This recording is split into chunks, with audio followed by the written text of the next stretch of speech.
Okay, good morning, everyone, and welcome to the cybercrime panel discussion hosted by Cox Yeats in partnership with Allianz, featuring independent claims. By way of introduction, my name is Mongezi Mpahlwa, partner at Cox Yeats, specializing in insurance law, business rescue, restructuring, and insolvency. I will be moderating today's panel discussion. Now, a bit of background on Cox Yeats. We're a full-service commercial law firm, offering a wide range of bespoke legal services with offices in Sandton, Cape Town, and in Umhlanga. I'm joking. Our online guests, please mute yourselves. Thank you. So the Cox Yeats Insurance Practice Group has over 18 qualified and experienced insurance lawyers, including 12 partners, and the support of a number of talented associates and candidate legal practitioners. So today's discussion will be part of a series of hybrid panel discussions that Cox Yeats will be co-hosting with Allianz over the next couple of months. So please, we look forward to seeing you at the next couple of sessions on dates soon to be announced. Now, first things first, some house rules. Please put your cell phones on silent mode. And again, our online audience, please ensure that your devices are on mute. For those in the auditorium, please ensure to fill the CPD forms before you leave. Believe you need to check out as well whilst you've already checked in. If you need a comfort break, the toilets are outside right next to the lifts for the ladies on the far left, and then for the gentlemen on the immediate right as you exit the main entrance. Now back to the order of business. With the recent cyber-related events that have taken place this year, this is an important topic that we hope will spark national dialogue in an attempt to making our economy and environment a safe place to do business. As we all know, South Africa is one of the biggest and most diversified economies on the African continent. It is therefore no surprise that, according to global statistics, as contained in the Interpol report of 2022, South Africa is the third most country in the world to experience cyber attack and the most attacked country in Africa. This year alone, we saw cyber criminals. So it's really a twofold question. You can please mute yourself. Thank you. This year alone, we saw cyber criminals hack the CIPC, where hackers gained full access to their database, including plain text passwords and credit card information. They even had full access to company registrations and could even add or remove directors at will and even alter records in other ways. Other important government institutions that have not been spared include the National Health Laboratory Services, the Reserve Bank, the Department of Public Works, which lost over 400 million over a 10-year period to cyber attacks. Shockingly, the Minister of Finance, Mr. Enoch Godongwana, is on record a few years back saying that our security cluster was not aware that the Reserve Bank was under cyber attack until they were alerted by the FBI. Just last week, yeah, absolutely. Just last week, the online retail platform One Day Only disclosed a significant hacking incident which caused major disruptions to their business. So it is without a doubt that cybersecurity, the cybersecurity landscape has a significant impact on all businesses operating in what has become known as a global village. To help me unpack this important topic on the global trends on cybersecurity, I'm joined by a panel of experts who will discuss this in more detail.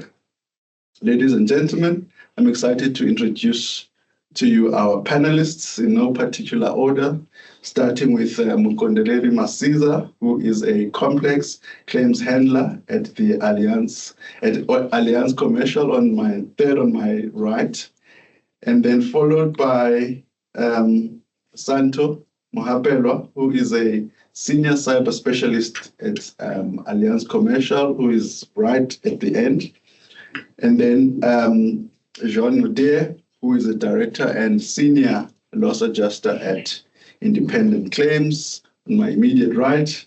And last but not least, Gareth Cremen, also a partner at Cox Yeats, specializing in insurance law, business rescue restructuring, and insolvency.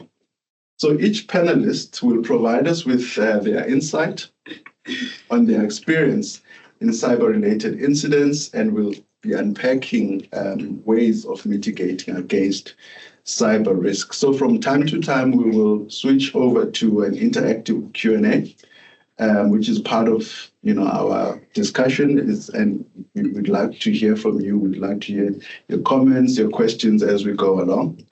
To our online audience, please drop your questions or comments on the chat, and we will try our best to get to them. So, Jean, I've now set the scene and put cyber crimes and risks in terms of events into context. So what does this risk look like on the ground? Thank you so much. Can everybody hear me? Yes. Right. So the impact of a cyber breach, a cyber attack, can be compared to a fire that started within a high-rise building. Now, an example that springs to mind are the Twin Towers. Now, can you recall where you were when you saw this happening? It was utter pandemonium. You had occupants of the building trying to exit, you had firefighters trying to gain access, and in between, you've got helicopters hovering over this building and trying to save lives, not knowing what was going on.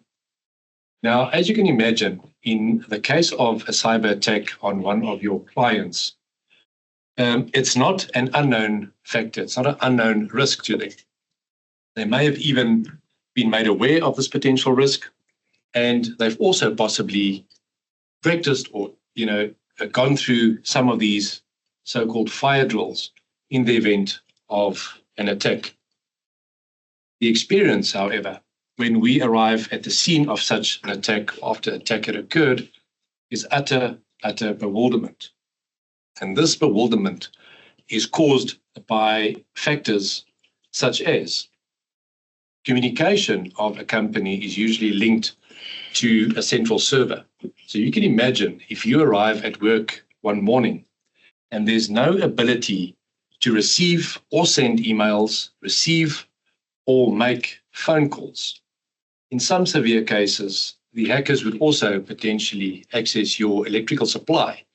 So companies, victim companies, would be literally left in the dark. The other aspect, of course, is this utter silence. Other than the communication in aisles, walkways, between staff, there is no communication. So can you imagine in your respective organizations, if you are not able to communicate with the outside world? That's where the bewilderment features. So what is going on? Usually it's a question of the Wi-Fi may be off. It's only at a later stage, after frustration is then aired to management, that after a day or two, you'll discover that the victim company is in fact under attack. So in some cases, you also have a scenario where, the SAP needs to be contacted, and the issue that we face when we get appointed to investigate these type of scenarios is the unknown factor. Who's responsible for this, and how do we deal with this? We then encounter a lot of frustration because we cannot deal with our daily work. Now, can you imagine also in the scenario where you've got a manufacturing facility where that grinds to a halt? If we cannot produce our revenue stream also dries up. And then, of course, the question arises, well, who's responsible and what do they want? So bewilderment then becomes confusion. Confusion then becomes frustration. And when the hackers eventually make known their identity to this victim company, then it becomes a reality that these guys called, threat actors are not going to go away unless their demands are met. And this is where the financial impact is then felt.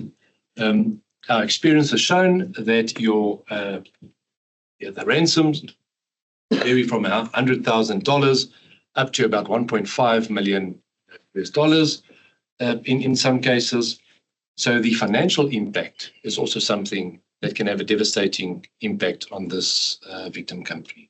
So this is just setting in very brief terms what we encounter when we get appointed to engage with your clients. And of course, it's then when this cyber crime policy is then dusted off and receives a lot of attention for the next week, 2 weeks, month, depending on the nature of the demands. Thanks, John. Santho, so the Interpol report that I was referring to earlier is from 2022. So one would assume that the risk landscape has increased since then. Can you maybe provide us with some insights from, the Allianz risk barometer regarding cyber risks?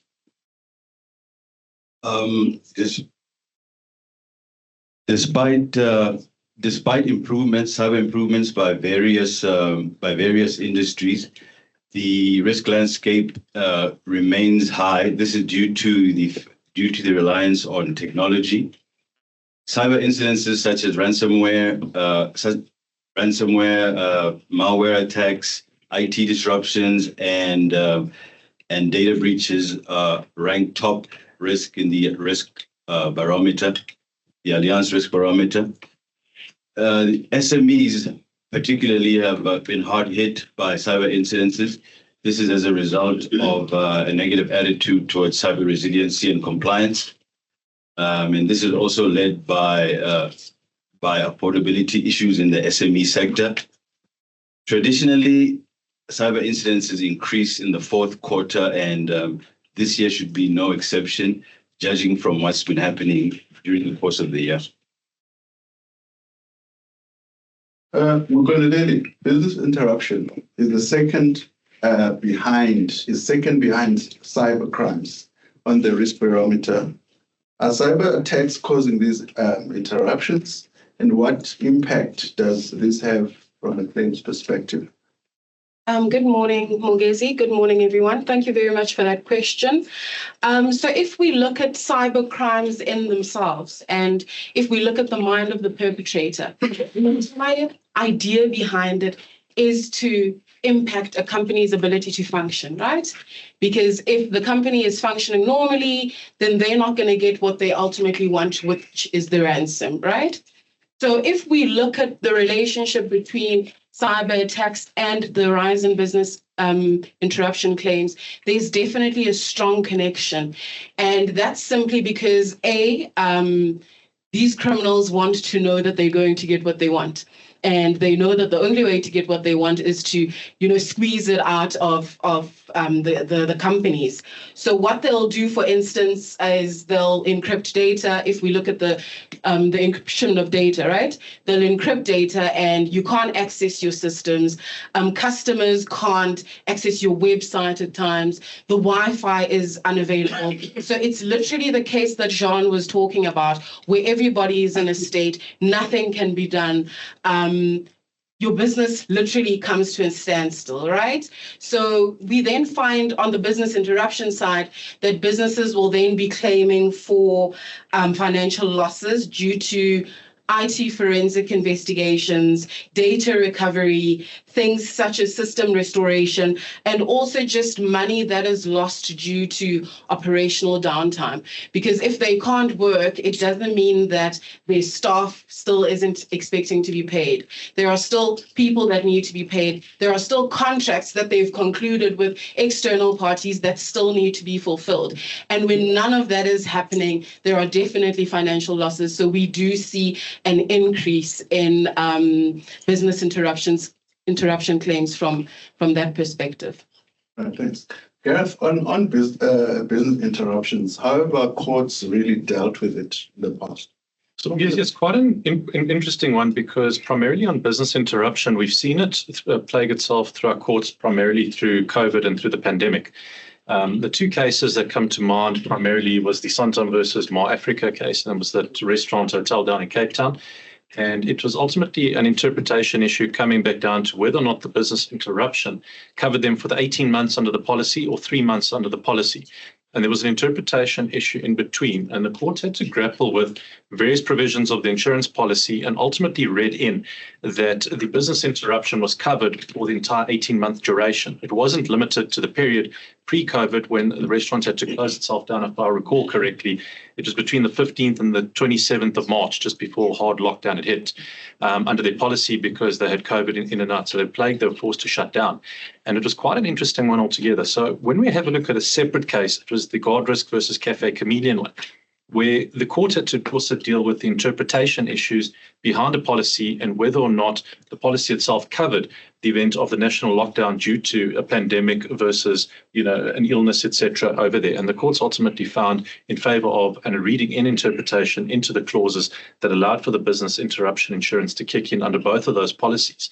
So it's been quite an interesting one altogether, because the courts have adopted relatively a view of an interpretation. They're not going to be reading into stuff that's not there.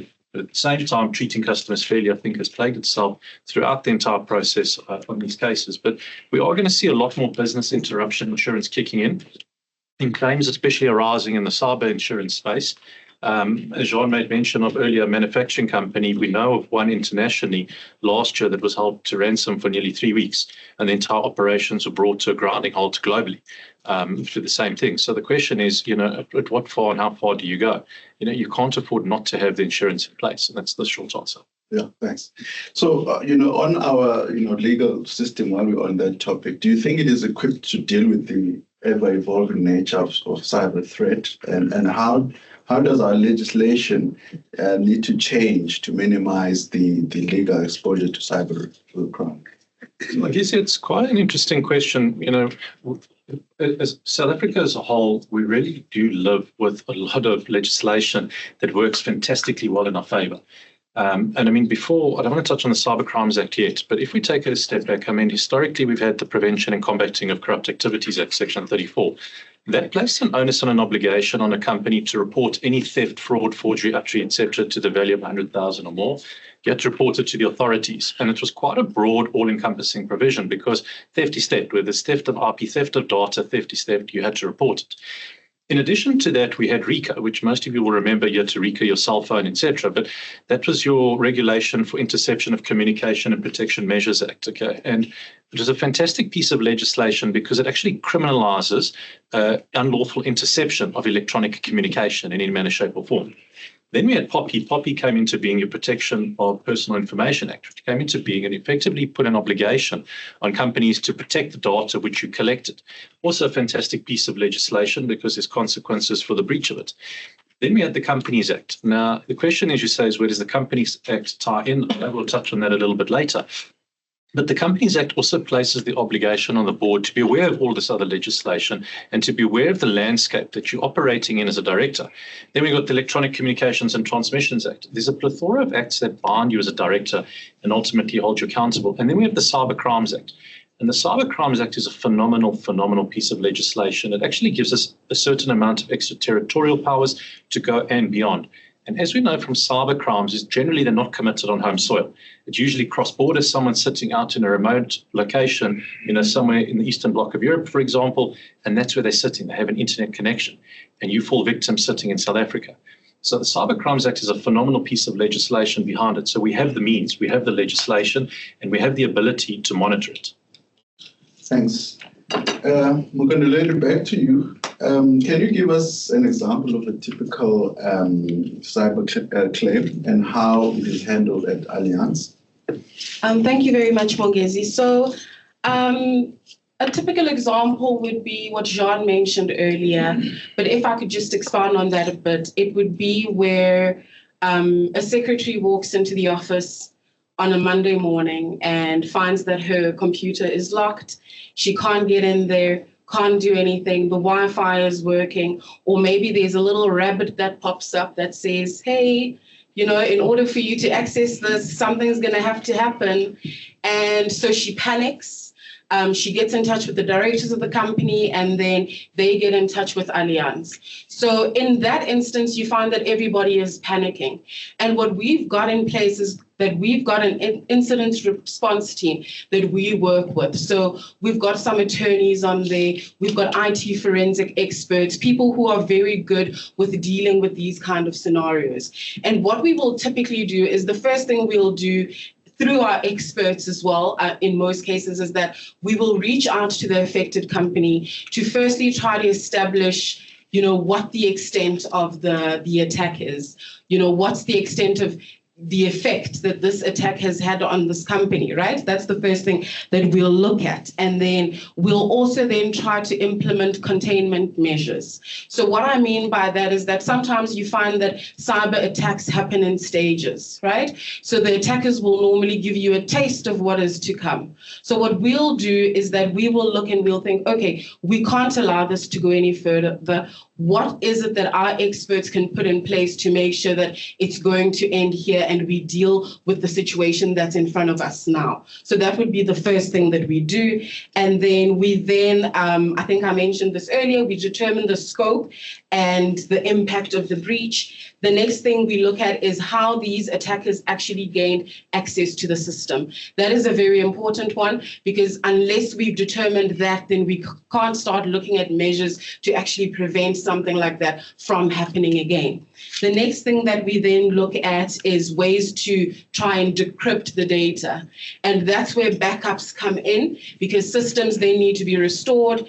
And the main thing that we look at is, firstly, how can our experts, decrypt the data, but also what reserves or backups do we have in place for us to actually restore the system? And what we find here is that where the company hasn't been storing data, offline, you find that there are big issues, and it takes a little longer then for us to actually get the company up and running again. But once that's sorted, we then assess the financial impact that this devastating incident has had on the insured. And then we then look at what our policy covers, and then we then take steps to settle the claim. But ultimately, the main thing that we try to do is we really try to be there for the insured, because, it's a major thing to you find that they're losing millions upon millions, by the hour at times. So what we try to do is we try to calm them down. We want them to know that, we've got the necessary the expertise in place for us to get them back to where they need to be. So I haven't, taken you step by step through everything that happens, but I do hope that that gives you a bit of an idea of where we come in when something like that has happened. Thanks. Santho, turning back to the factors that are driving the cyber risk on the risk barometer, how will this evolve over the next 5 years? Will the threat increase or decrease? The threat will definitely increase. This is as a result of over-reliance on technology, mobile connected devices, and also 5G-enabled Internet of Things. The threat actors are using AI to automate and accelerate ransomware and phishing attacks, which is a great concern.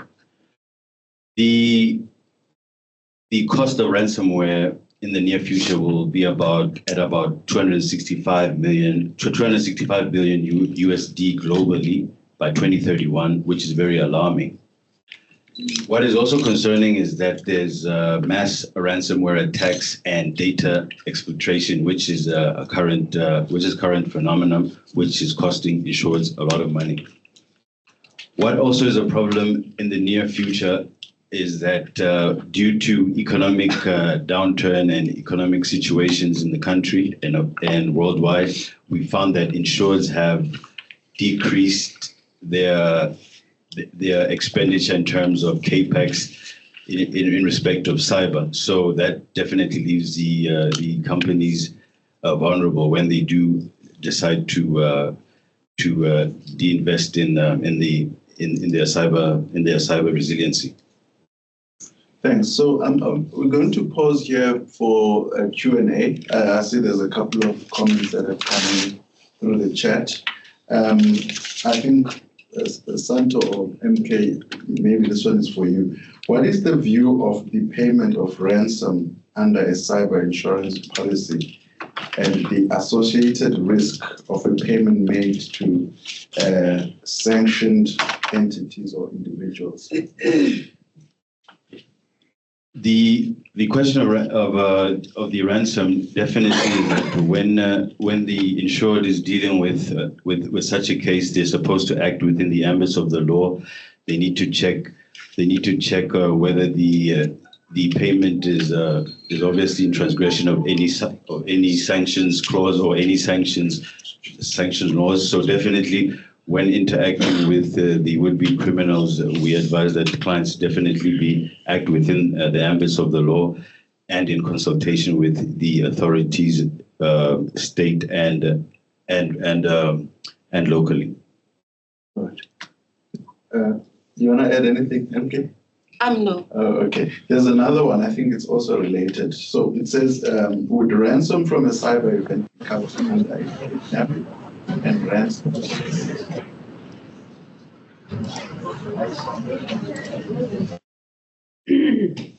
Would ransom from a cyber event be covered under a kidnap and ransom policy? How does it fit in? So I think the best answer to that question, Mongezi, Santho actually touched on it. Yeah. And so what I could say is that every case is dealt with on its own merits, and different jurisdictions have different laws in place as to how to deal with these things. And so, for instance, with us, we can only be guided by the policy, right? We're also guided by the law. And there's nothing ultimately that we can do that, is against the law. So ultimately, it depends on the jurisdiction in which the attack has occurred. That's the first thing that we look at. We also try our best to, there's lots of it that goes on in the negotiations. And if a ransom doesn't have to be paid, then we'd rather it not be. But if the law allows for a ransom to be paid and it's gotten to the stage in the negotiations where we're also of the view that something does need to be paid, then the policy would step in. But as I said, it depends on the law.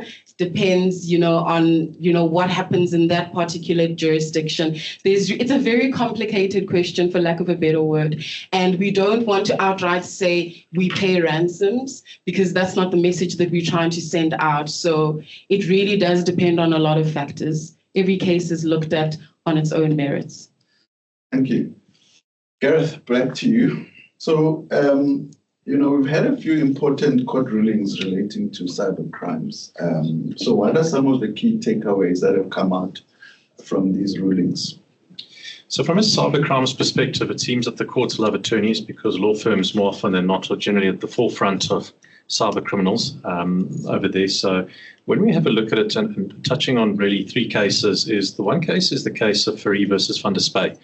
And I'll touch on the importance of these cases as to why they become important from a contractual obligation shortly. The nub of the case really was that Fourie had a contractual relationship with the law firm Van der Spy Incorporated.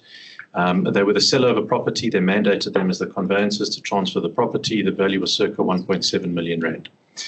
The money, and the seller had given the details to the attorney and said to him, here's my proof of banking, you can transfer the money from the sale into my account in due course. And a whole lot of things had happened, and there was a whole inquiry. It turns out that there was a business email compromise in between, and the wrong details were then switched around, given to the attorney, and the law firm paid out into the incorrect account. The law firm said, well, I paid the debt, I paid it out to a third party. Courts say that doesn't absolve you. The fact that you paid a wrong party doesn't discharge your debt obligation. You still owe the money directly through to the creditor who you actually owe the money. You have a fiduciary duty as well from an attorney's firm and from a law firm perspective. You have a fiduciary duty, and lawyers are always held to a higher standard and duty of care than most others. So in that particular instance, court looked at the contractual relationship between and said, did the law firm actually identify the proof of the account and the banking details of that account of the party who had to pay? Despite evidence in court saying, yes, we verified, it turns out actually they did not verify the bank account. And there was an email compromise in between. And the court ultimately held the law firm personally accountable and said, you still have to go and pay them 1.7 million over there. So it's quite an interesting one and a very important one over there. And I'll touch on why that becomes important in a second. We then deal with the widely publicized case of Hawarden and ENS. And it was also a conveyancing transaction. And I think correctly, the Supreme Court overturned the High Court ruling there, correctly so. And I don't really want to touch on the High Court ruling, but I'll summarize the SCA perspective. But basically over there, Hawarden was the purchaser of a property and ENS were the point of conveyance. She had no contractual relationship with the law firm in question.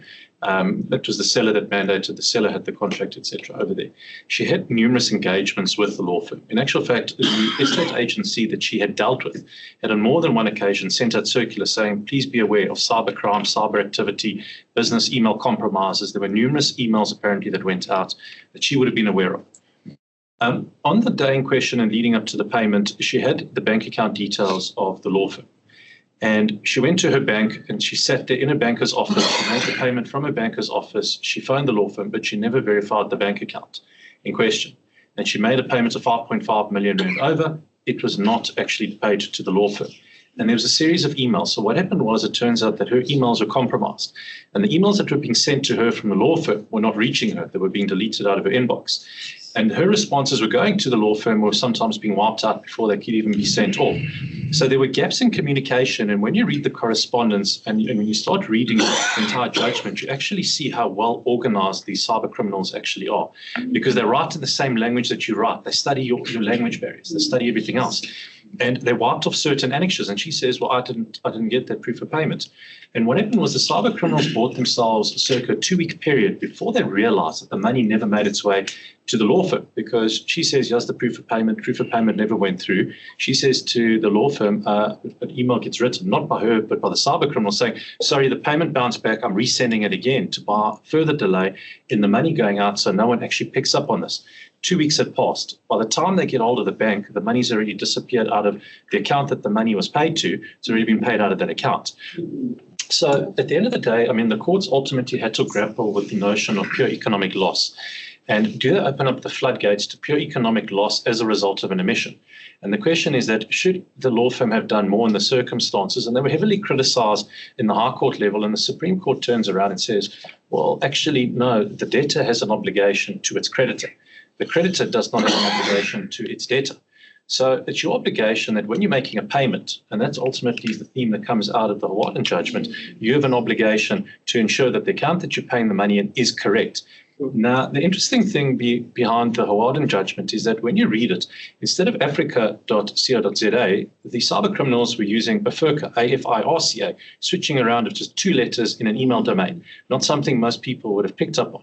And that's a common thread with most companies and most employees, is that when you're dealing with someone and you get this massive order, 100 million, 400 million, even a 20 million rand order for the software to be delivered, or you're asking for hardware to be delivered, and they say, I'm ordering, but please don't deliver it to my premises. Please deliver it to, for example, Stanfield Road down in KwaZulu-Natal.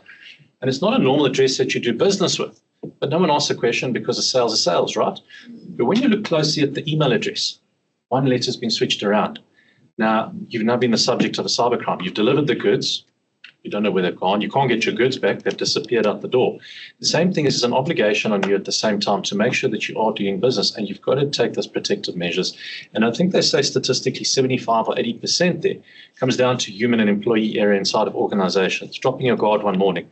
You may be on top form the entire year. One bad morning, not paying attention, click send, done, deal done. And then we move just outside the Hawarden judgment quickly, and it relates to a case of Fortuin versus Arprop. Arprop is an auction house. The auction house had an agreement in place with the estate, and they would auction goods off. Again, there was email compromise. Goods were not paid directly through to the estate once the goods were sold off. They were paid to a third party, etc., and over there. And the court said you have a contractual relationship with your party. You had to pay them. The duty of care lied with you in terms of making payments. And that's the reoccurring theme, really, from the court's point of view. They're not going to open up the floodgates and allow everyone to claim for pure economic loss based on the fact that an omission on its own is just simply not enough to create liability in law. There has to be something more. So when we go back to the Hawarden case and you say, yes, she lost a lot of money, 5.5 million is a lot. But she was heavily criticized in that one, saying she was a woman of means. Okay? She knew what she was doing. There were alternative options available to her. She sat with her bank. She could have got the bank, that criticism was, she could have got the bank to verify the banking details of the law firm. One. She could have put up a bank guarantee. Bank guarantee, bank to bank, was the alternative option. She could have gone into the firm at the time to make the payment. She could have found and verified, because there was various communication, telephone calls between. She knew the identity of the people she was dealing with. So there were various criticisms levied at her in the court. And the court said, well, could she have taken the steps to prevent it? Yes, well, she should have. And it comes back down there at the end of the day, is that anyone can fall victim to cybercrime, no matter what level, whether it's similar to our prop, circa 58,000 Rand, whether it's Hawarden 5.5 million, and it's certainly on a far greater scale. I think statistically, according to SABRIC, I think they reported that cybercrime in South Africa is reported at about 2.2 billion Rand a year. It's a significant amount of money that flows out, and that's only reported cases. I'm sure there's a lot more that are unreported in between, but that's certainly, I think, the legal landscape there, Mongezi. Yeah, I mean, some commentary on my side. I mean, a lot of these cases have a lot to do with business email compromise. I imagine in future there'll be a lot of civil claims by customers against companies for data breach, where there's been negligence, etc., in personal information of clients being not being, handled with care in terms of, that duty of care that is required by each of the companies. So, Jean, back to you. What role does AI play when it comes to cyber risks? What measures can companies take to defend against AI-powered cyber threats? Perhaps a counter question. Can I perhaps, with a show of hands, see from our audience who is actually excited about AI, the dawn of AI? Okay, there's a couple of hands. Now, can I ask this question? If we are dealing with medical aids, for instance, and there's a little chat bot that you can use that intercepts your call to medical aid, for instance, and I'm using medical aid for a specific reason, because obviously we're on the short-term side, and hopefully not too many medical aid representatives. But you've got this chat bot that intercepts your call because you want to speak to a person, and this chat bot gives you 5 options, and none of them fit your question, the profile of your question. It takes you forever to get to a person, and it takes some patience, and usually you have to press 0 or wait for all of the options to be deleted. The reality, of course, is that with its complex data processing and decision-making abilities, AI is fast becoming a valuable tool for a lot of organizations. The threat and concerns, of course, from an insurer's perspective, and of course your clients, is the threat of compromise of AI. What happens, for instance, if you have hackers that hack into an AI system? There's a couple of threats that they face. First and foremost, you've got what they call data poisoning, where the hackers actually infiltrate and they then download information that will definitely skew this model, or the output of this model. A second threat is, for instance, model stealing, where you've got a scenario where a very expensive proprietary algorithm is being stolen. I mean, can you imagine if you've spent years in perfecting a model to have a chatbot that actually works, that actually benefits, the community, and this algorithm is actually stolen in one fell swoop. So we're at a crossroad at the moment, where on the one hand you want to provide protection for your artificial intelligence systems, but on the other hand you also want to develop AI, of course, to amplify your security or cybersecurity system in place. So how do you marry these two? So from an AI perspective, it's very important because it's not going to go away. Now, I'm not sure how many members of our audience remember the Terminator franchise. I, for one, I can recall, and giving my age away, I was in Standard 5 or Grade 7, as they call it these days, when Arnold Schwarzenegger made his debut as this big 6'4", seriously muscular, very dangerous robot. Now, I'm sure you'll recall that when we, from a first-person perspective, saw Arnold Schwarzenegger, or this, let's call it a robot, whenever he seen through his eyes, looked at our world, you had all these drop-down little menus, and so there was decision-making, in progress. And I think at the time, they were forewarning us of the rise of the machine. And it's one thing, from an industrial revolution perspective, to use equipment, machinery to increase our productivity. But with this generative, slant to it, machines are now learning and learning very quickly. And if this is deployed and this information is deployed and decision-making ability is deployed within our transport infrastructure, healthcare, let's call it your national security environment, then I think we all are very exposed to the potential outcomes, whether it's positive or negative. We're thinking job losses, etc. Whether we will ultimately benefit from AI is to be seen. I have my reservations, given the fact that I've had also bad experiences with these little chatbots, etc. But I want to refer you to an example, how quickly these things learn. And there was an example given of machines that would, in a room, actually have a little robotic arm, and these little arms need to uplift these rubber ducks that we all have in our bathroom to play with from time to time. So these arms would randomly just select a rubber duck and try to lift it without any specific pattern. So they've been going at it for days, weeks, months without success. And I can't recall how many little robotic arms were installed, but on a Friday late afternoon, one of these robotic arms was able to actually uplift one of these little rubber duckies. And by the Monday, the success or strike rate had increased by 90%. Now, what does that tell us? It tells us they're learning. Now, that's what I try to convey to my children. While you guys are, staring at your screen, AI is learning. So we need to be mindful of AI, of course. Looking at countermeasures, and I'll just touch on that briefly. I think it's a short answer to a very complex question.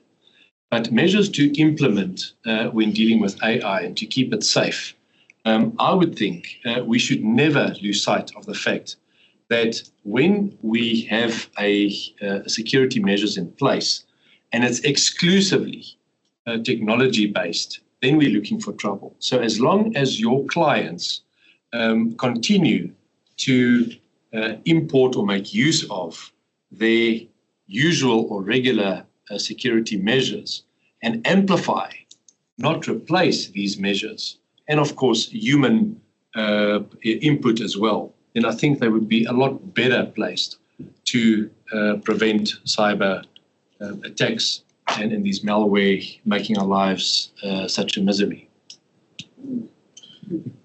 Thanks, Jean. I think we should open the floor for some comments, questions. Anyone from the floor who would like to give some input? There's a question there. If you can just help with the mic, Jonathan. Yes. Just grab it. Thank you. Please identify yourself before you ask your question or make a comment, and say who it's directed to. Okay, good morning and thank you for having us. My name is Teresa. Can you just raise your voice? We can't hear you. Oh, okay. Yeah. Okay, thank you. My name is Teresa and my question is directed to Gareth with regards to the examples that you gave where the banking details were incorrect. What can the banks do with KYC? Surely they know who's the owner of the bank accounts. What can they do? Thank you.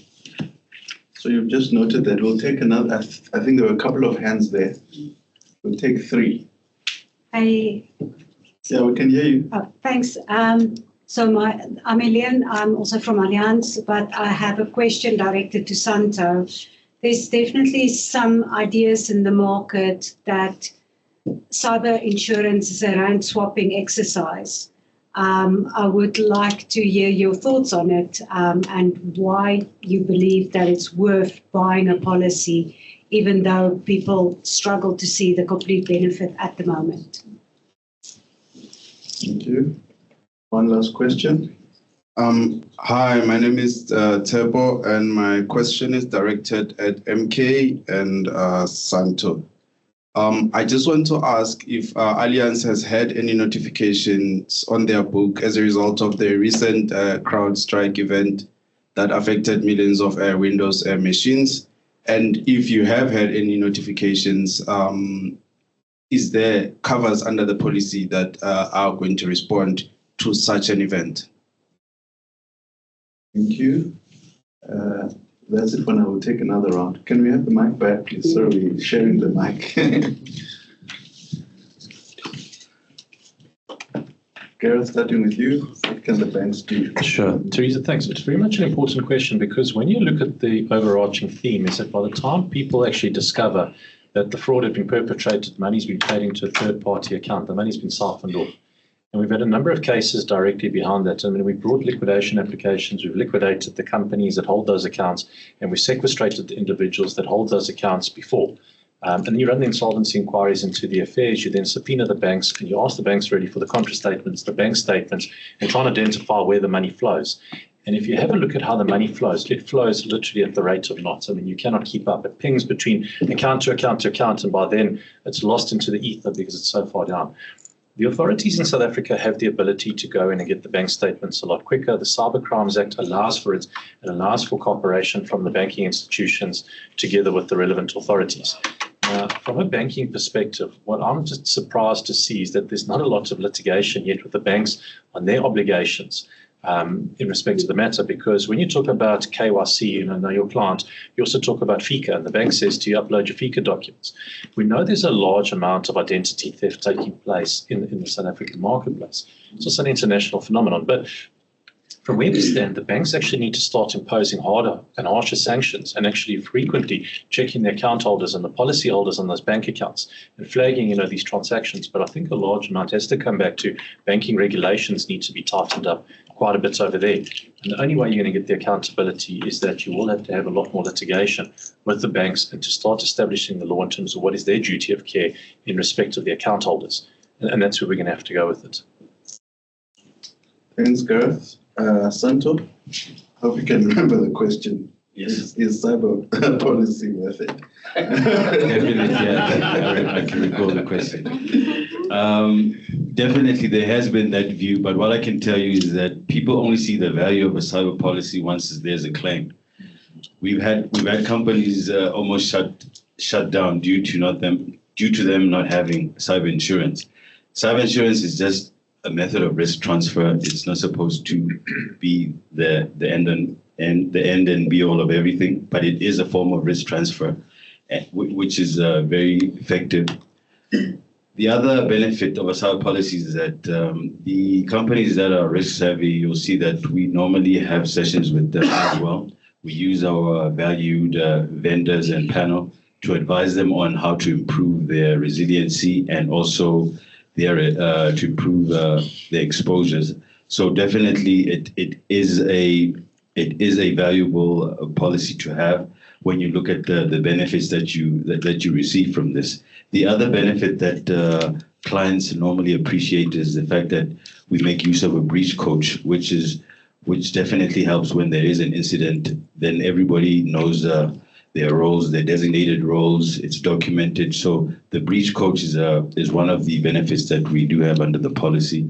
And I think that the companies that have the insurance, when there is a claim, I think they actually relieve that there is that cover in place, as opposed to you not having the cover and obviously experiencing very big losses.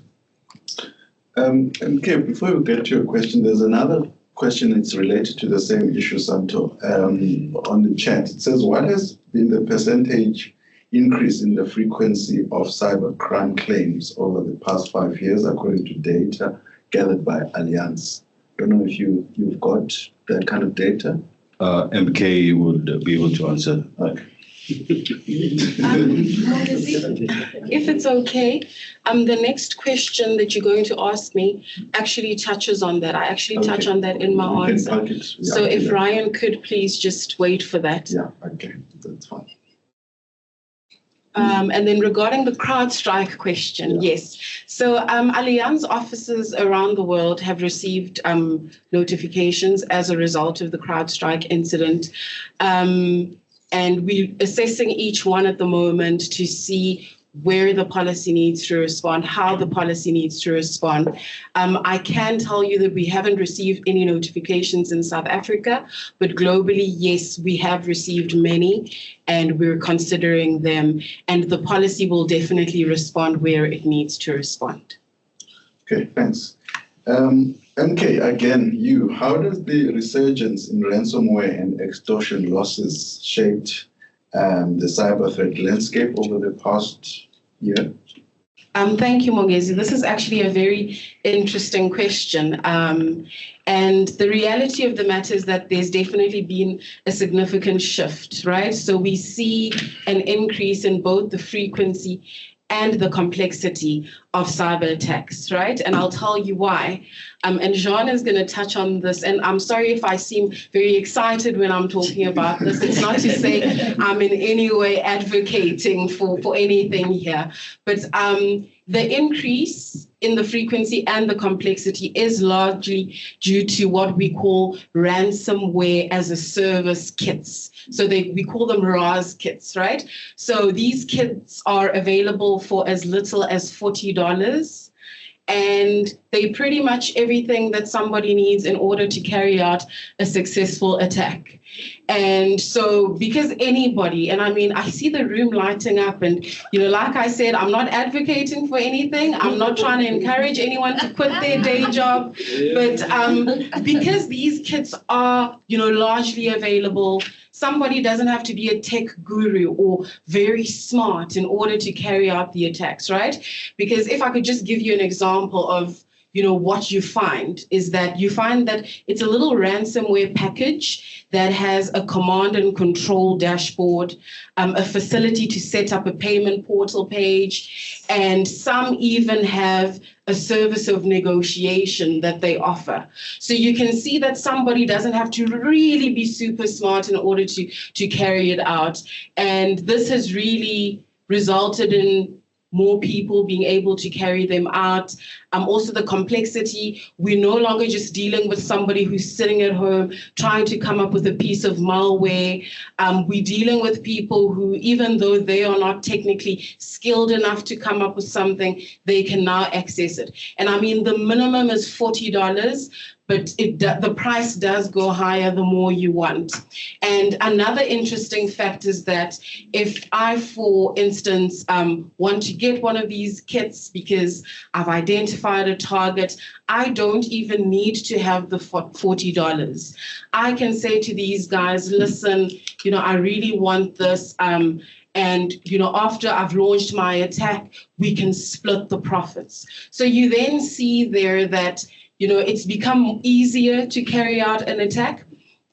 Also, another thing that we've noted is that in 2019, for instance, it used to take about 60 days to carry out a cyber attack. It now takes 4 days. And that's very scary for businesses because it means that businesses no longer have the luxury of time when it comes to detecting and actually responding to these threats. And to answer more Ryan's question, we have picked up over the last year that ransomware attacks have increased by over 50%. And as Santho pointed out earlier, we're going to see more increases because these kits are so readily available.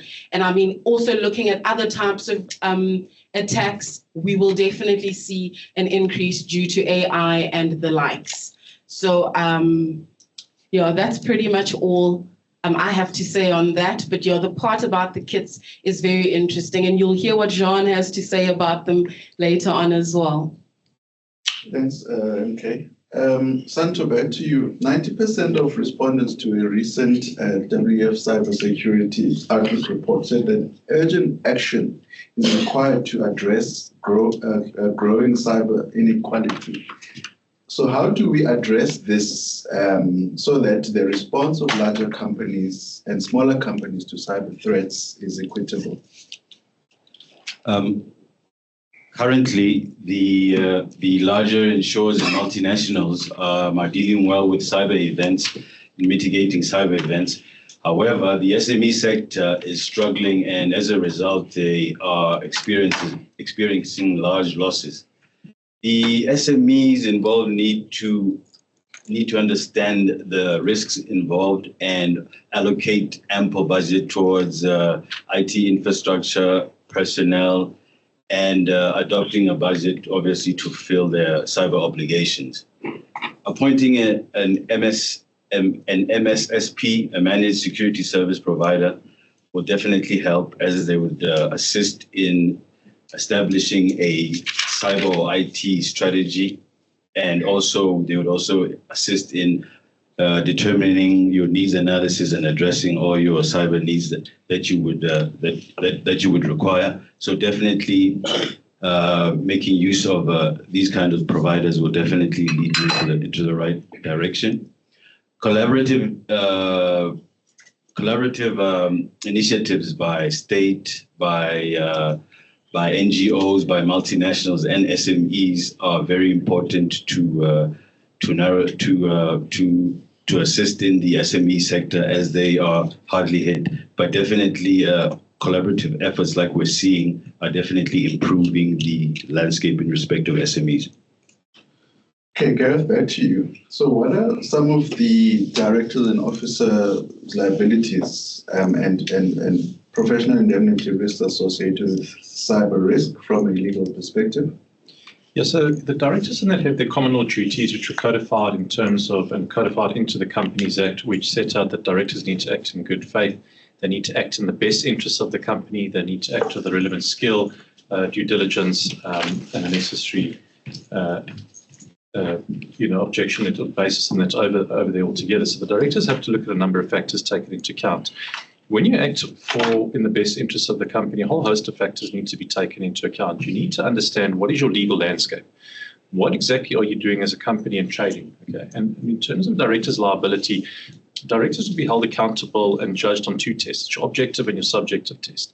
On the objective test, they say, what would a reasonable person in your position have done in the same set of circumstances? And then they go to the subjective test. The subjective test behavior going down to your liability. They'll say to you as a director, what was your skill set? Well, you came out of the RCT sector for many years. You should have understood these things. You're now sitting inside of a company and you put no protective measures in place. You didn't put the relevant firewalls. You went ahead and bought, as Jean says, maybe software off the shelf at a local computer store down the road. And the difficulty is that you then expose yourself, and that's substantially over there because, one, you're not acting in the best interest of the company. Two, you haven't got procedures and that in place altogether over there. So you start opening up a can of worms. You also open yourself up to potential liability under various pieces of legislation, and that's from the Cybercrimes Act all the way through to protection of personal information, etc. So there's various pieces of legislation that catch you in the cyberspace, similar to what you would ordinarily outside of this, if you fall outside of the cyber industry for a moment. Directors typically get to escape their liability underneath any liability claim arising, and they're typically underneath the business judgment rule. Under the business judgment rule is, did they foresee the issue arising? Yes. Did they take diligent steps? Yes. Did they take steps to become reasonably informed about the matter? Yes. Okay, you can't just simply say and pass it off, well, I pointed an RT guy down, it was his problem. I kicked him into office 13 at the back. I didn't see him again. It was his problem, not mine. You cannot adopt that view as a director. You need to know and you need to foresee every possible risk that is going to come at you every step of the way, or you will be held accountable, be it by a creditor, a shareholder, an employee. And the point you raised earlier, Mongezi, was, are we not going to see more and more litigation around my data was stolen, my data was retrieved out of your system, someone has my personal information, they're now using it against me in the market, domain, place, etc. I mean, everyone sitting in the room at some point in time has received a notification from someone saying your information has been compromised on a website that you subscribe to. Well, what information they've stolen? No one actually tells you that information. And directors are going to be sued more and more so. So that's where you start coming into also failure to report. And directors have that obligation under the Prevention and Combating of Corrupt Activities Act. A failure to report the event on its own is a criminal offence itself. And this is where boards have various obligations. There's been matters in that internationally and on the international platform and stage where company, and the one in particular, is fighting a whole series of class actions and that at the moment. But what they did was they had an email compromise and a database compromise, and everything happened in the month of June. They waited until, this was last year, they waited until August before the board actually did anything about it. They knew about it in the month of June. It was raised in the board meeting. Only in the month of August did they say, okay, now we need to up our RT. We need to do something about it. Let's start investigating this. The first time they reported it to the authorities was November last year. Now the lawsuits have started hitting, saying my share prices were affected on the markets. I'm now suing you for breaches there. I've got class actions. My data was compromised. What information was taken? You're not being transparent with us. And it comes back down to your duties as a director. And you have various duties, not only in terms of the Companies Act, but in terms of various other pieces of legislation. And I mean, if we wind back the clock 5 years, 10 years ago, maybe before Poppy came into being, typically if there was a data breach, you'd say, well, there was a data breach. Well, I can still run my business. I'm fine. Today, the forefront mind is information regulator comes to mind, because was there a data breach, or how much information has been taken outside the company, reported to the information regulator, get the message out as quickly as possible. But there's one caveat behind it as a director. How quickly do you report? Because in certain instances, it's acceptable under our legislation in terms of the Cyber Act, as well as in terms of Poppy, to delay the reporting and notification outward bound if it has the ability to prevent a criminal investigation. And that's an important aspect. So, as MK says over here, 4 days. 4 days doesn't give you a large lead time to understand these things. But when the crisis hits, you've got to be able to move quickly as a board, make decisions decisively. And again, it comes down, did you act with a duty of care to the company? Was the relevant procedures put in place? Did you buy software straight off the shelf at the local computer shop? Was that sufficient? Did you train your employees up? How frequently did you train employees? And I'll give you an example just outside of this. A few years ago, a company was involved in a lot of anti-competitive behavior with competitors and they were under scrutiny permanently. And the board of directors said, we're going to discharge our duty under King 4, etc., and we're going to do training of our employees on competition antitrust law as it applies in South Africa. And they did the most remarkable training around the country. The board of directors said, look, we want to take it one step forward just to make sure that no one is colluding with the competitor, because it's a big no-go for us in town. So in case we ever get hit with a dawn raid, we're going to train our employees now on what to do in the event that there's a dawn raid. Everyone comes out 100% clear. And all of the employees said, well, why are we going through this training again? We had it a few months prior. We know what we have to do. No one is colluding inside the building. The board of directors said, no, we want to take it one step further. We're going to do a mock dawn raid one day. Friday afternoon, 2:00, they decided to arrive with a team to do a mock dawn raid. And as the guys came to the door, you had employees saying, grab the file, throw it in the bin, destroy, delete. And you started seeing panic and employees grabbing laptops and running across floors. And you said, but what was the training for? So the reality is that you can do as much training as you want, and ultimately it stops with human error. And it's a mindset that we need to shift internally. So you cannot always leave it at a board of directors level. But the board of directors cannot simply say, well, I gave training, it was sufficient. It's just simply not enough.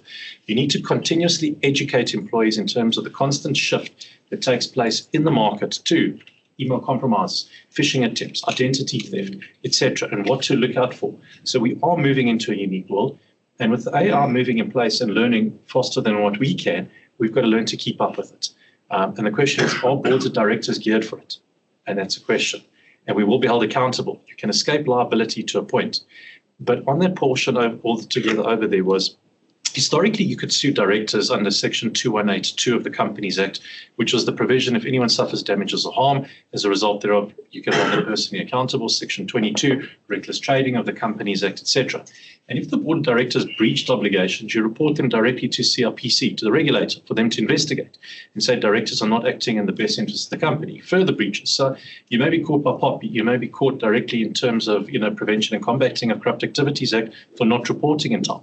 And that's an offence on its own. You may be caught in terms of the Companies Act for breaches. Now you say, well, let's hold the directors accountable. Fantastic.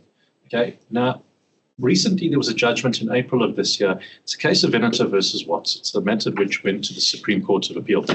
And ultimately, the Supreme Court of Appeal elected to uphold the position that you cannot pierce the corporate veil when it comes to directors immediately. If you want to proceed against directors, you cannot proceed under 2182. You cannot proceed under 22.1. You cannot proceed under the breaches of 76 directly if you're accredited an employee and so forth and you suffer damages. You now have to go after the company, and the company has to pursue those directors directly. And that's the case over there altogether. So, you don't have the open playing fields that you used to have maybe several years ago when the Companies Act came in. It was acceptable. So there is a change and shift in legislation. But directors at the same time are not safeguarded from that storm. Because when it comes and it comes hard at the company suffers, gets caught to the damages, and directly behind that, the company will have to pursue the directors shortly after that for the breaches that have then been convened. So it is very much an important and an ever-changing landscape. Thanks, Gareth. John, back to the inequalities between the larger and smaller entities. So typically the SMMEs would manage the risk as and when it comes, rather than being proactive. So would a reactive rather than proactive approach to cybersecurity warrant a rejection to policy liability? It's a very good question and a very pertinent question, given the fact that in our audience we have a large broker, or number of brokers. It's something, this failure to take reasonable precautions argument advanced by insurers to reject a claim notified for consideration. And the dawn of cybercrime and effecting cybercrime cover, in my opinion, doesn't change any of the obligations of an insured in terms of a policy wording. I think we've all been confronted with the reasonable precautions clause. Some policies may make specific reference to this clause. Some it would obviously imply, due to the fact that ultimately an insurance policy is a contract entered into between an insurer and an insured. And as you all know, it creates certain duties and obligations upon both these parties. So it goes without saying, using a simple example, if I, for instance, leave my pride and joy in a secluded area, keys in the ignition, doors all open, and I then intimate a claim for the theft of my motor vehicle, I think my aspirations and ambition to intimate a claim and seek indemnity from my motor insurer, I think my expectations will result in, less zeros on that indemnity check than I anticipated. So the approach from a cybercrime insurer is no different. The only difference that I can foresee at this stage is that a lot of time and effort has gone into the wording and the phraseology that goes into a cybercrime policy. And I think this is where the role of the broker/intermediary becomes vital and a pivotal one to assist your clients in understanding exactly what the requirements are insofar as complying with the terms, conditions, and of course what possible exclusions apply. This is a minefield for all of us. The cybercrime policy is a fairly new addition to insurers' bouquet of insurance products. And I think, it's incumbent upon all of us to spend some time, if you haven't already, to unpack what a policy, provides for, what types of cover are available, and the requirements that your client need to adhere to in order for a policy to be triggered and for the indemnity to apply. So I think, given the fact that there's a lot of suspensive conditions contained in policies, we need to familiarize ourselves with what is required. So I don't think it's specifically only aimed at your small companies, up-and-coming companies, that there may be a perceived lack of taking proactive measures. I think it's more a question of understanding what the cover provides for, what the requirements are that need to be met, and to navigate your client through those obligations, requirements, etc. The policies are extremely specific. The terminology needs to be understood, and I think it's only when we address these pertinent issues that I think we'll all be on the same page, and we can quickly attend to notifications with the necessary expediency, as my fellow panelists have pointed out, so that we can get a green light from insurers. Okay, thanks, Sean. There's a question at the back. Jonathan. Name and surname, please, and just to say who the question is directed to. My name is Thandi Mapoto. I'm from Maxshaw. My question is to Jean. For SMMEs, right, they might consider the fact that they have commercial crime cover, which includes computer fraud, and they might not necessarily understand the reasons or the need to buy cyber insurance. So what are some of the overlaps in cover, or is there actually a case where there's an overlap in cover, and what are the differences? Thank you. Thank you. Any other question? Last round. There's one at the back there. Thanks. My name is Bu from Willis. So my question is, given how ransomware is viewed by other people and companies, where some people think that if you are paying a ransomware, you are funding these hackers, what does the panel think in terms of the future for ransomware payments? Is it possible that in future it might be illegal? And if it does happen that it's illegal, what does Santho think will be the policy benefits besides your incident response and third-party liability payment? Thank you. Then there's one last question. Good morning. My name is Herman Moloi. I'm from Sankofa Insurance Brokers. So, Rem, you talked about the issue of DNO 1 in terms of the directors being held accountable. Then we looked at the issue relating to cybercrime in terms of the impact on businesses. So let's turn that around and look at the issues relating to state-owned entities, where we're seeing a lot of the impact and the hacking happening within state-owned entities. What are the ramifications? Because we don't understand what happens after the hacking. As you say, CPIC should be made aware. We don't know if that happens. 2, we don't know what data has been breached because no information is set. It's given to the public. So how are we going to remedy that? Third point is, I'll take your example that you made earlier on when we were having a discussion. What are the impacts if you have a situation where, let's say, the air traffic control network system is actually interrupted or planes can't land, ransomware has to be paid? Who is impacted in that aspect and who's going to pay that ransom if we look up where we think about the SOEs in that space? Thank you. Okay, thank you, Jean. First questions?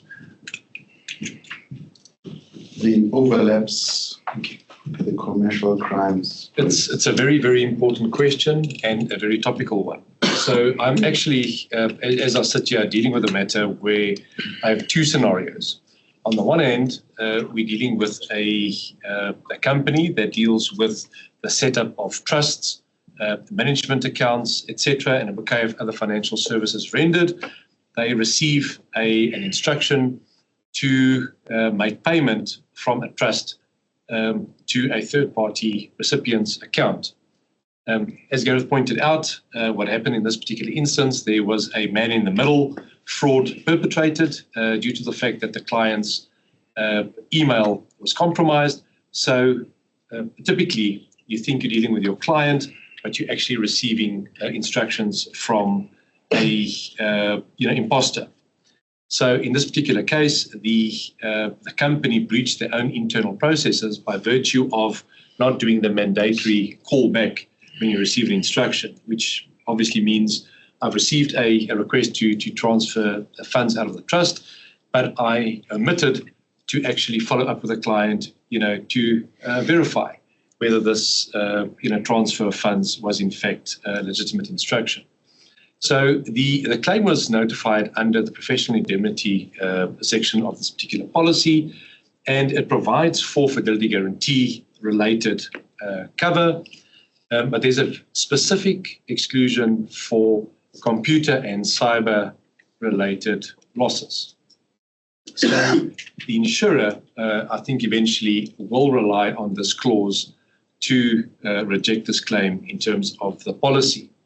Now, as you pointed out, some insurance policies may have, as a bolt-on or as a supplementary cover to a commercial crime or a fidelity guarantee policy, they would have this hacking, cover. And I think the overlap, if one wants to call it that, lies in the fact that where cybercrime typically wants to address the infiltration or breach of your data and what follows next, i.e., encrypting data and resulting in this company's business activities coming to a grinding halt, the cover provided by the actual hacking is more or less slanted towards payments made out of your bank account as a result of hackers gaining access to your bank account. So there's a slight difference in the approaches. It's always good to provide comprehensive cover. So I wouldn't, cancel my fidelity guarantee or commercial crime policy and only rely on my commercial or on my cyber crime policy, because whilst there may be overlaps between the two, I think there is a very good argument to be made that it's two distinct policies, and the intention is to provide cover for different type of perils that your clients may suffer. So I think it's incumbent upon yourselves as intermediaries to have both in hand and to basically point out to your client what the limitations of each of these policies entail. They may dovetail insofar as costs incurred are concerned, but I don't necessarily think that it is a scenario where it's either covered under the one, other way around. It's not a question of both providing an absolute, overlapping cover for these type of events. So I think it's very important to look at the insuring clause of both, and then looking at the possible scenarios where these would typically apply. And each policy, of course, is different. in the cover that they provide. You may have on the conservative side, as I mentioned, have this absolute exclusion for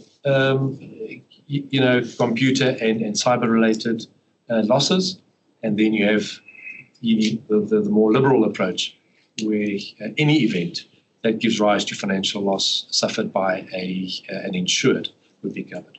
Hopefully that answers your question. Thank you, Jean. Santho, to you. Ransomware. I think this has been keeps coming up. Can I please have a repeat of the question again? If you can please repeat. Okay, thanks. So my question is, given how ransomware is viewed by other people, where some think that if you're paying a ransomware, you're funding those hackers. My question is to the panel that what do you guys think the future is for ransomware payments? Do you think that it's possible in future that it might be illegal? And if that happens, what other policy benefits are we going to see? So this is for you, Santho, in terms, besides your incident response and third-party liability payments. The ransomware issue is definitely a problem as we speak, but because the risks are always evolving, ransomware attacks are stabilizing a bit. Because the companies are more savvy in respect of ransomware hygiene and so forth, and they're realizing that by complying with best practice rules and by keeping your ransomware hygiene up to date, you actually don't need to be paying ransoms because your hygiene is up to order. So I think that it is a problem currently, but going forward there will be new threats as the risk evolves, and not just ransomware, as they've seen that the ransomware is part of the risk, but the focus now is particularly with data exfiltration and not the actual ransomware. Thank you, Santho. Gareth, on the DNO question, how do we deal with it from the perspective of SOEs and breaching them? So from an SOE perspective, they're still held accountable underneath the Companies Act. Remember, they're just held to a higher standard in terms of the Public Finance Management Act as well, but they can't escape the liabilities underneath the Companies Act. If there are breaches underneath there, they'll still be held accountable for not acting in the best interests of the company. So you use an example, ATNS, if ATNS are hacked and someone brings effectively all of the national key points and all of our airports to a standstill, that would be a catastrophe as in its entirety, but there would be various claims against the board of directors if they didn't instill and put measures in place, because those are foreseeable risks. The national key points as well coming in and out of the country. So certainly I don't think they'll escape those liabilities. But from an SOE perspective, I don't think, and I think given the way in which we're moving, SOEs, and that is that there's a lot more transparency to what's happening in respect of those boards.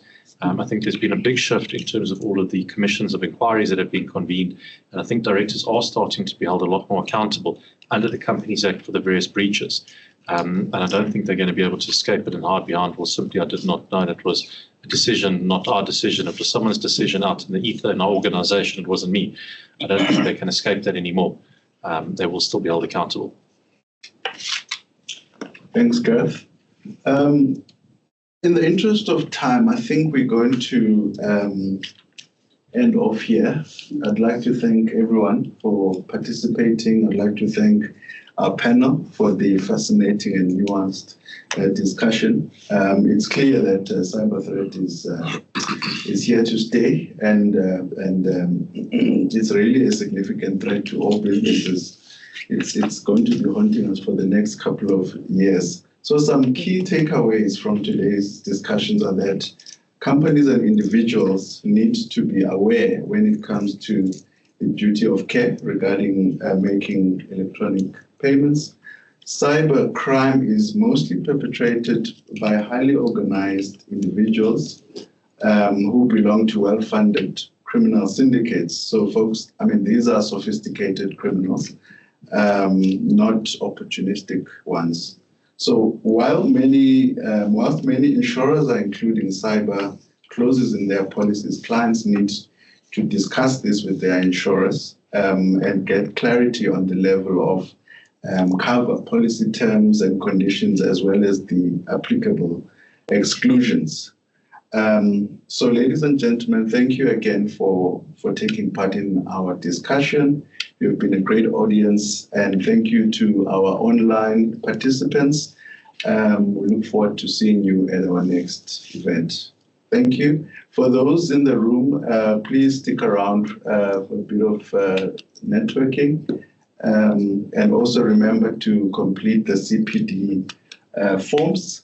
Our online audience, thank you and goodbye.